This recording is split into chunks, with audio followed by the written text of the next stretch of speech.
Hello and welcome to Off the Books, where we surf the uncharted waters of accounting, finance, risk, and wherever else the waves take us. This episode is brought to you by Workiva, the risk, reporting, ESG, and compliance platform that simplifies your complex work so you can get back to helping your kids with their calculus homework. Check it out at workiva.com/podcast. My name is Steve Soder, accounting enthusiast and Diet Coke aficionado. I'm looking forward to debating a great conversation today, and I'm so happy to have you with us. I am also, as always, very happy to have Catherine Tsai joining us. Catherine, can you please tell the fine folks who you are? I'm not an accountant or Diet Coke aficionado, but I like asking questions and learning new things, which is appropriate for today's episode. That's right, because we are heading back to school of sorts, specifically to the Des Moines Public School District. There has certainly been some labor challenges earlier this year. A lot of employers have been worried about finding the right staff, and school districts are no exception. So this last fall, the Des Moines Public School District said it would offer a $50,000 retention bonus to teachers who agreed to delay retirement to help mitigate that labor shortage. We asked the district's chief financial officer, Shashank Aurora, to join us to tell us more about it.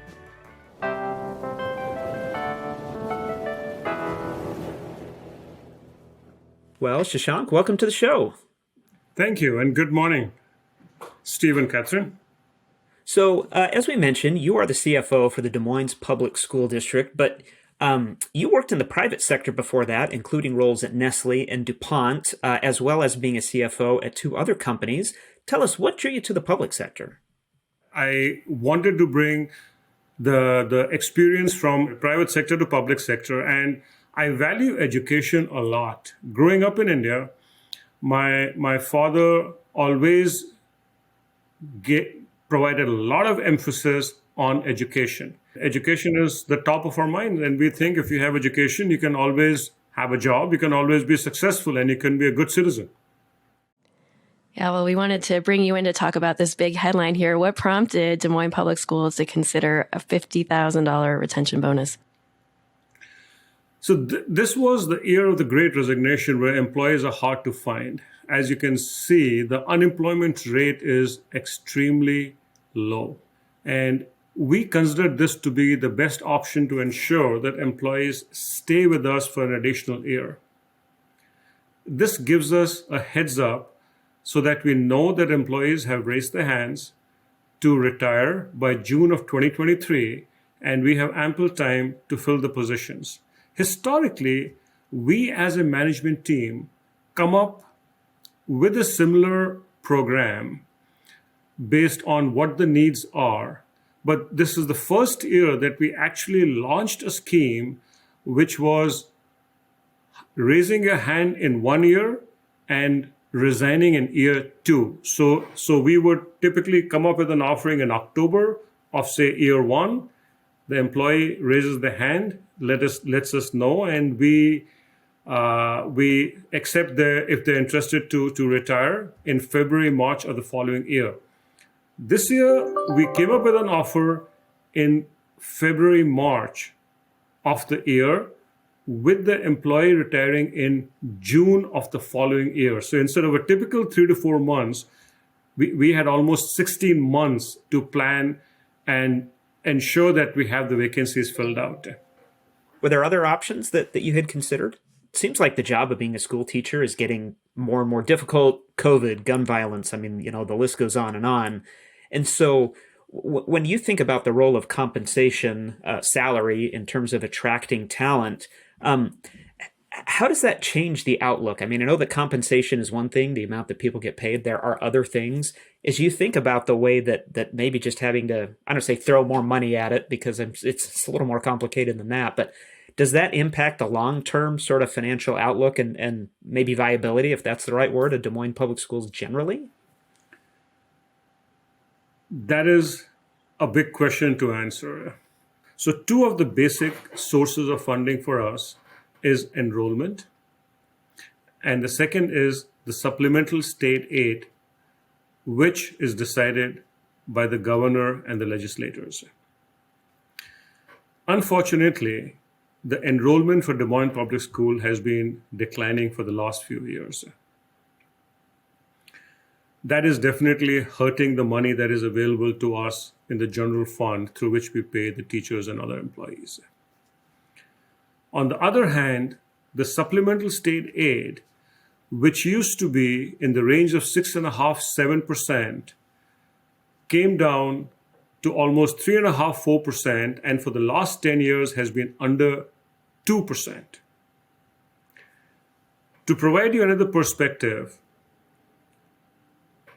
1% of state supplemental aid can get me only 0.5% of increase in the payroll. To remain competitive in this market without giving a reasonable raise gets very, very challenging to both attract and retain employees.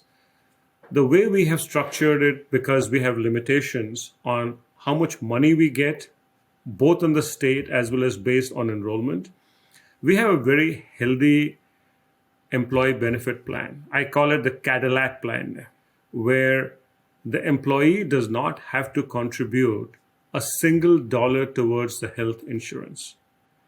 And the co-pays are extremely low, typically ranging from $15 to $20.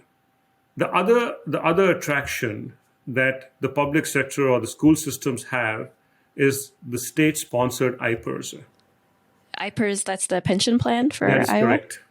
You're Okay. absolutely right, Catherine. That is a state pension plan. And in today's day and age, a defined benefit plan is getting extremely rare. Those are the two things which really help attract employees to the district. Today's episode of Off the Books is brought to you by Workiva. If you're at all like me, you were a nerdy kid who loved Greek mythology, hung out with the lunch ladies, and didn't have enough friends to actually play Dungeons & Dragons. What? I did not just reveal some light childhood trauma. No, this is all leading some... Fine. So, dear listener, the Greek myth of Sisyphus describes Hades punishing the tyrant Sisyphus in the afterlife by making him roll a heavy boulder up a steep hill. But when he gets said boulder to the top of the hill, it rolls right back down to the bottom. A repetitive and useless task that drains the spirit. Maybe the act of repeatedly filling out the same reports and tracking down the right numbers feels like your own personal boulder. But unlike Sisyphus, you don't have to do it alone. The Workiva platform lets you automate repetitive tasks, orchestrates workflows, and turns your data and reports into reusable assets. So when you're at the top of the hill, take a breath and soak in that view. Discover all the benefits of using Workiva at workiva.com/podcast. That's WORKIVA.com/podcast.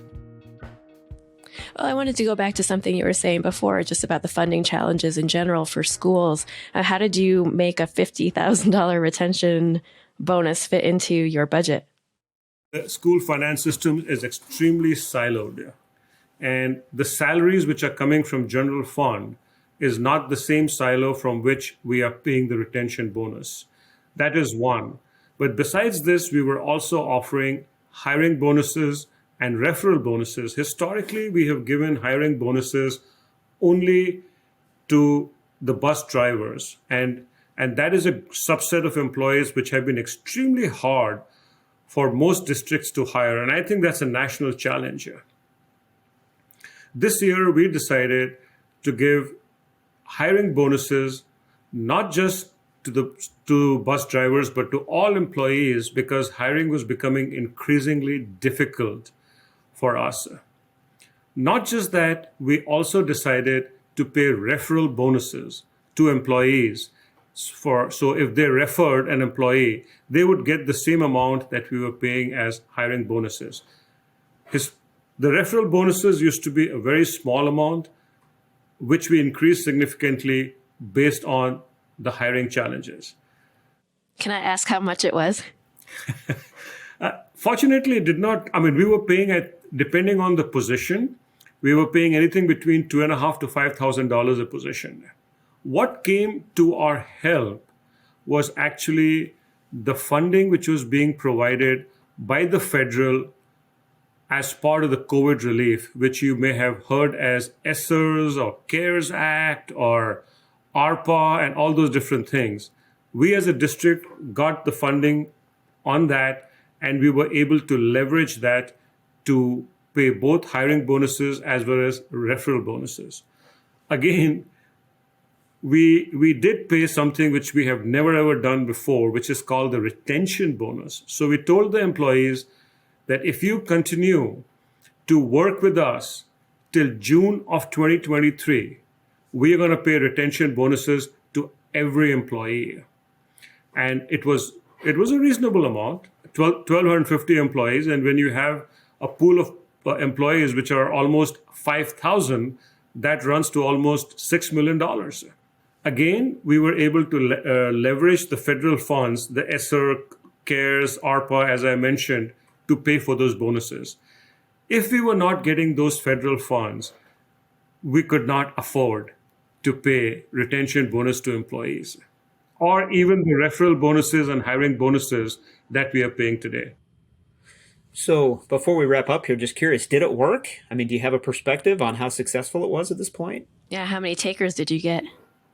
As far as the retirement incentive goes, we had quite a few employees who actually raised their hands, 62 in all, who decided that they are willing to give us a heads up and they would retire by June of 2023 versus June of 2022.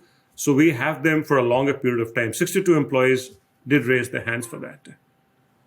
And they're all still with the district?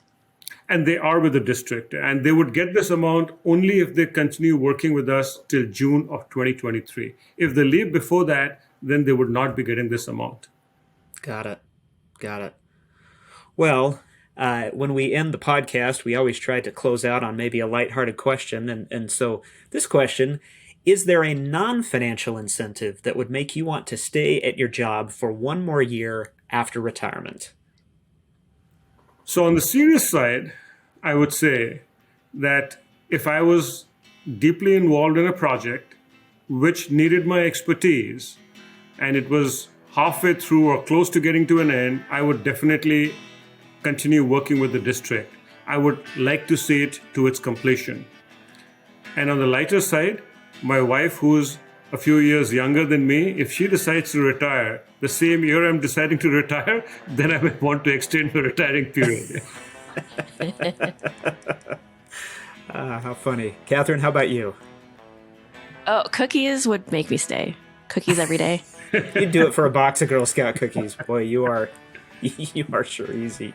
How about for you, Steve? Well, actually, I had a similar I had a similar answer to Shashank. I thought to myself, if I was doing something that was important and that I enjoyed and maybe was not finished, and so it's almost like, okay, I'm willing to stay if I get full discretion about the work that I'm doing and the contribution that I'm making. I think that would get me to stay, especially to your point, Shashank, if it was something that was important and impactful and meaningful that I was vested in. Yeah, I'd like to see that to completion.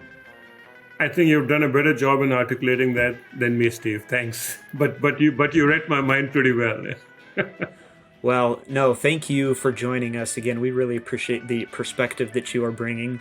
Again, Shashank Aurora from the Des Moines Public Schools. We sure appreciate you joining us. Thank you, Steve and Catherine. I appreciate it.